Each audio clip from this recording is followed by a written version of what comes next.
بسم اللہ الرحمن الرحیم۔ السلام علیکم ورحمۃ اللہ وبرکاتہ۔ معزز ناظرین، میں ہوں عبدالرشید ساجد اور آپ دیکھ رہے ہیں لرن اینڈ ٹیچ چینل۔ محرم الحرام کے آخری ایام میں جامعہ دارالاسلام کا بقیہ تعارف آپ کے سامنے پیش کیا جا رہا ہے۔ اس سے پہلے میں نے اس درسگاہ کا تاریخی پس منظر، اس کی خصوصیات بیان کی، اور دوسری ویڈیو میں بتایا کہ یہ کس طرح کا نصاب پڑھا رہا ہے، کیسے ایک سکول کے اندر دینی تعلیم دی جا رہی ہے، اور آج آپ کے گوش گزار کریں گے کہ یہاں تربیتی نظام کیسا ہے۔ تربیت سے مراد جسمانی اور ذہنی اور فکری تربیت ہے۔ ہر دو لحاظ سے یہاں کام جاری ہے، فکری تربیت بھی اور جسمانی تربیت بھی۔ جسمانی تربیت یہ ہے کہ صبح دم فجر کی نماز کے لیے طلباء اٹھتے ہیں اور صبح کی ورزش کرتے ہیں، اور پھر اسمبلی میں پریڈ ہوتی ہے، اور پھر عصر کے بعد کھیل کے میدان میں طلباء اپنی پسند کے کھیل کھیلتے ہیں۔ یہ 3 سرگرمیاں ڈیلی بیس پہ ہیں۔ ورزش کبھی کبھار موسم کی شدت کی بنا پہ موقوف کر دی جاتی ہے، اور باقی سرگرمیاں نہانا دھونا، صفائی ستھرائی، ماحول کی صفائی، اپنے رہائش گاہ کی صفائی، یہ ساری چیزیں جسمانی تربیت کا حصہ ہیں۔ سالانہ اسپورٹس گالا ہوتا ہے جس کے اندر کھیل کے مقابلے خوب کیے جاتے ہیں اور پوزیشن ہولڈرز کو انعامات اور ٹرافیوں سے نوازا جاتا ہے۔ سیر و تفریح کے لیے پہاڑی مقامات، میدانی صحرائی مقامات اور دریائی مقامات پر طلباء کو لے جاتے ہیں۔ تاریخی عمارات اور تعلیمی ادارے بھی، یہ بھی جسمانی اور ذہنی بالیدگی کے لیے اہم سرگرمیاں ہیں جو الحمدللہ باقاعدگی سے کی جا رہی ہیں۔ فکری تربیت کے لیے یہاں پہ ہم طلباء کو مطالعہ خوب کراتے ہیں، لیکچرز کا بندوبست کیا جاتا ہے، اور طلباء کو مختلف اسلامی لٹریچر سے گزارا جاتا ہے، جس کا تعارف میں نے اس سے پچھلی ویڈیو میں کروایا ہے۔ لیکن ایک چیز تربیت کے ضمن میں یہ ہے کہ کیا طلباء ابلاغ کی صلاحیت بھی کر پاتے ہیں یا نہیں۔ آج میں اس پر ذرا ڈیٹیل سے بات کروں گا۔ ابلاغ امت مسلمہ کا فریضہ ہے، کیونکہ بلغوا عنی ولو آیا۔ نبی علیہ السلام نے فرمایا تھا کہ ایک بات بھی میری طرف سے سنو تو وہ دوسروں تک پہنچا دو۔ اسی طرح فرمایا کہ فلیبلغ الشاہد الغائب، جو یہاں موجود ہیں اور میری بات کو سن رہے ہیں وہ ان لوگوں تک پہنچا دیں جو اس محفل میں موجود نہیں ہیں اور نہیں سن رہے۔ اس لیے امت مسلمہ کے ذمے ان کے آخری رسول علیہ السلام یہ لگا چکے ہیں کہ یہ فریضہ بہرحال آپ کو سر انجام دینا ہے۔ یہ سکلز اور یہ مہارات ابلاغ کی پیدا کرنا، یہ ہر درسگاہ کا یہ فریضہ ہے، اور یہ ضرور ہونا چاہیے۔ ہم گونگے اور بہرے پیدا نہ کریں، بلکہ بولنے والے اور سمجھا سکنے والے، بیان کرنے والے لوگ تیار کریں۔ چنانچہ ہماری درسگاہ میں الحمدللہ اس کا خاطر خواہ انتظام ہوتا ہے۔ روزانہ کی بنیاد پہ، ہفتہ وار بنیاد پر، 15 روزہ اور ماہانہ سلسلے اور سالانہ سلسلے، یہ سارے مراحل جو ہیں وہ طلباء کی قوت گویائی کو جلا بخشنے کے لیے اور ما فی الضمیر کو ادا کر سکنے کی طاقت دینے کے لیے برپا کیے جاتے ہیں۔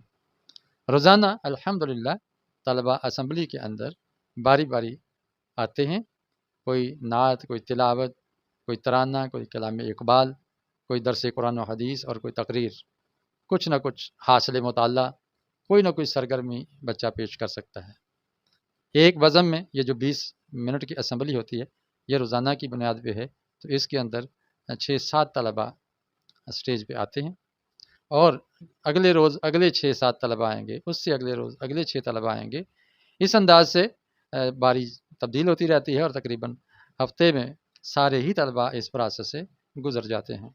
ایسا نہیں ہے کہ چند ایک طلباء کو مختص کیا ہوا ہے، اچھی آواز والے، اچھے لحن والے، نہیں، بلکہ ہر طالب علم کو یہ اعتماد دیا جاتا ہے کہ وہ تلاوت بھی کر سکے، نعت بھی پڑھ سکے، گنگنا بھی سکے، اور تقریر اور بیان اور درس کی صورت میں اپنا ما فی الضمیر بھی بیان کر سکے۔ اسی طرح سردیاں جب آتی ہیں تو سردیوں میں حلقات دروس باقاعدہ اس کے لیے مقرر ہیں۔ 6 مہینے یہ سلسلہ جاری رہتا ہے۔ عشاء کی نماز کے بعد 15 منٹ کی یہ سرگرمی ہوتی ہے۔ ادارے کے جمیع طلباء، سارے طلباء کو 10-15 افراد پر مشتمل مختلف اسرہ میں تقسیم کر دیا جاتا ہے۔ ہر اسرے کا ایک نظم ہوتا ہے، ناظم ہے، اس کا سیکٹری معاون ہے اور باقی شرکاء ہیں۔ اس اسرے کے ذمے، حلقے کے ذمے یہ ہے کہ ایک طالب علم تلاوت کرے، ایک طالب علم درس حدیث دے اور ایک طالب علم درس قرآن دے۔ تلاوت 1 سے 2 منٹ کی ہوگی، درس حدیث 3 سے 4 منٹ کا ہو سکتا ہے اور درس قرآن 4 سے 5 منٹ کا ہو سکتا ہے۔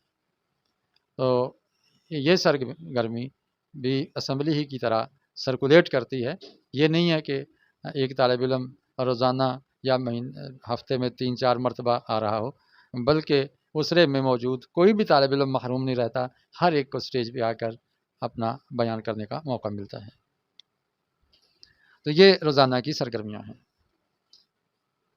ہفتہ وار ہماری سرگرمی یہ ہے کہ کلاس کے اندر بزم ادب کا انتظام کیا جاتا ہے۔ اردو کے پیریڈ میں ہفتے میں ایک دن مختص ہے کہ طلبہ کی بزم ہوتی ہے، بزم چہار۔ اگر چہارم کلاس ہے تو بزم چہارم، 5ویں میں بزم پنجم، 6ٹھی میں بزم ششم۔ اس طرح طلبہ بڑے جوش و خروش سے اس کی تیاری کرتے ہیں اور اس کے اندر بڑی دلچسپی سے حصہ لیتے ہیں۔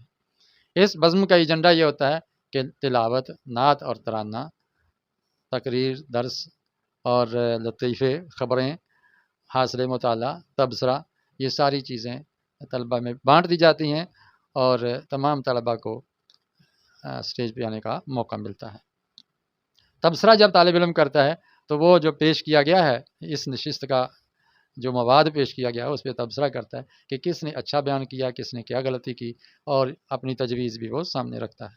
اس طرح طالب علم کو نقد و جرح کی تربیت ملتی ہے اور پروگرام کو غور سے سننے کی بھی تربیت ملتی ہے۔ پھر ہفتہ میں ہم درس قرآن اور درس حدیث کا الگ سے بھی اہتمام کرتے ہیں۔ جو حدیث کا پیریڈ ہوتا ہے اس کے اندر ہفتے میں ایک دن دروس حدیث 9ویں اور 10ویں والوں کو دینے کا مکلف ٹھہرایا جاتا ہے کہ جو اس نے ہفتہ بھر میں احادیث پڑھ لی ہیں، 10، 15، 20 جتنی بھی احادیث ترجمے کے ساتھ پڑھ لی ہیں اور ان میں سے 5-6 احادیث یاد بھی کر لی ہیں، حفظ کر لی ہیں، ان میں سے کسی ایک حدیث پر وہ درس دے گا۔ کلاس کے اندر 10 طلبہ ہیں تو 10 دروس ہوں گے، اگر 5 طلبہ ہیں تو 5 دروس ہوں گے اور سب کا ٹاپک مختلف ہوگا یا حدیث مختلف ہوگی۔ قرآن مجید کا جو پیریڈ ہوتا ہے فجر کی نماز کے بعد ترجمہ قرآن کا، اس کے اندر بھی تقسیم ہے کہ ایک دن دروس قرآن کا موقع دیا جاتا ہے۔ اس طرح کہ جو ہفتے میں آیات پڑھی گئی ہیں اس کی تفسیر بھی پڑھ لی ہے تو ایک پیریڈ اس کے لیے مختص ہے کہ طلبہ درس قرآن کی تیاری کریں اور درس دیں۔ ہر طالب علم کو مختلف آیت یا رکوع دیا جاتا ہے جس پر وہ درس دیں گے، اور یہ طلبہ کا اپنا منتخب ہوتا ہے اور اس اموختہ میں سے ہوتا ہے جو ہفتہ بھر میں انہوں نے سیکھا ہوتا ہے۔ اس طرح اللہ کے کلام کو بیان کرنے کی مشق کروائی جاتی ہے۔ اسلامیات کا پیریڈ ہو، اردو کا پیریڈ ہو یا فہم دین کا جو پیریڈ ہے، اس کے اندر مافی ضمیر بیان کرنا لازم و ملزوم ہے۔ یعنی جو سبق پڑھا ہے، ایک ٹاپک پڑھ لیا ہے، ایک چیپٹر پڑھ لیا ہے، اس کے نوٹس لینا، ان نوٹس کو سامنے رکھتے ہوئے بیان کرنا اپنے ساتھیوں کے سامنے بول کے، اور ان نوٹس کی مدد سے پھر مضمون بھی لکھنا، تحریر لکھنا۔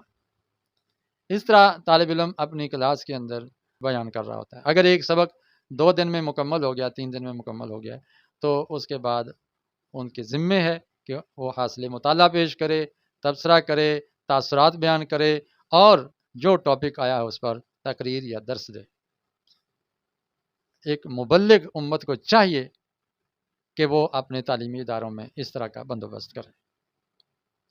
15 روزہ بزم ادب ہوتی ہے جس میں کلیکٹیولی سارے طلبہ ادارے کے، پہلے تو تھا کلاس وار ہے، اسرہ وار ہے، اب ہے کہ جیسے بزم ادب میں پورے ادارے کے طلبہ جمع ہو جاتے ہیں اور ان کے ذمے جو لگا ہوتا ہے وہ پیش کرتے ہیں۔ اور بزم ادب ذرا گھنٹے 1.5 گھنٹے پر مشتمل ہوتی ہے، جس میں بیت بازی، مقابلہ حفظ حدیث، مقابلہ آیات اور کوئز مقابلہ، یہ مقابلے بھی شامل ہوتے ہیں۔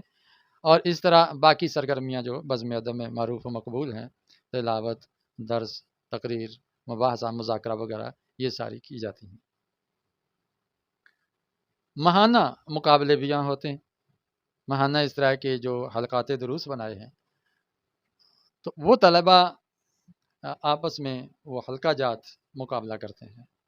ہر حلقہ اور اسرہ اپنے میں سے جو فائق تر طلبہ ہیں ان کو مقابلے میں لاتے ہیں۔ اگر 5 اسرے ہیں تو گویا 5 طلبہ تلاوت میں حصہ لیں گے، 5 درس حدیث میں اور 5 درس قرآن میں۔ آپ اس سسٹم سے اندازہ کیجئے کہ ایک طالب علم کو جب اتنی بار سٹیج پہ آنے کا موقع ملے گا تو اس کے اندر یہ ابلاغ کی صلاحیت کس قدر پیدا ہوگی۔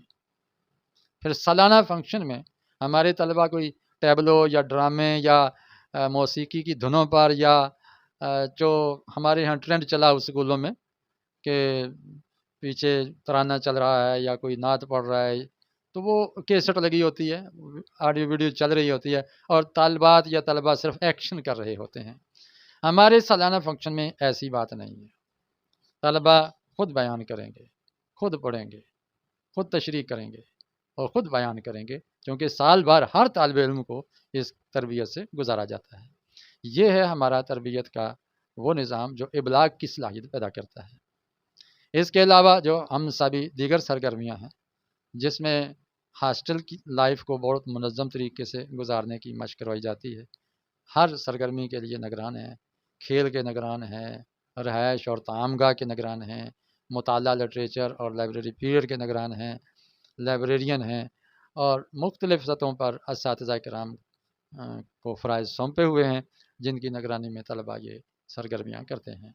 امید ہے کہ آج کی اس نشست میں آپ کو کچھ نہ کچھ تعارف ہو گیا ہوگا، اور میں دعوت دیتا ہوں آپ لوگوں کو، آپ اگر کوئی درسگاہ چلا رہے ہیں، کسی درسگاہ میں کھل کے کام کرنے کا موقع پا رہے ہیں تو آپ کو چاہیے کہ آپ ان چیزوں کو اپنائیں، اور اگر اپناتے ہیں تو شیئر کیجئے، ویڈیو بنائیے، چینل پہ ڈالیے، ہم بھی دیکھیں اور سیکھیں۔ حقیقت یہ ہے کہ یہ جو چینل میں نے لانچ کیا ہے لرن اینڈ ٹیچ، اس کا مطلب ہے سیکھو اور سکھاؤ۔ اللہ کے حبیب علیہ السلام نے فرمایا ہے کہ یا سیکھنے والے بنو یا سکھانے والے بنو، اور حیرت ہے ان پڑوسیوں پر جو اپنے پڑوسیوں سے سیکھتے نہیں ہیں۔ اور آپ علیہ السلام نے فرمایا مفہوم یہ ہے کہ جی چاہتا ہے میں ان پڑوسیوں کو سزا دوں جو اپنے پڑوسیوں کو سکھاتے نہیں، ہمسایوں کو سکھاتے نہیں۔ ہم سب ہمسائے ہیں، ساتھی ہیں، ہم سفر ہیں، زندگی کی شاہراہ پہ گامزن ہیں۔ ہمیں چاہیے کہ ہم اپنے تجربات کو شیئر کریں، ہم سانپ بن کر نہ بیٹھیں، کنجوس اور بخیل نہ بنیں۔ امت کے ہر فرد کی تیاری امت کی تعمیر میں حصہ ڈالے گی۔ وآخر دعوانا ان الحمد للہ رب العالمین۔ السلام علیکم ورحمۃ اللہ وبرکاتہ۔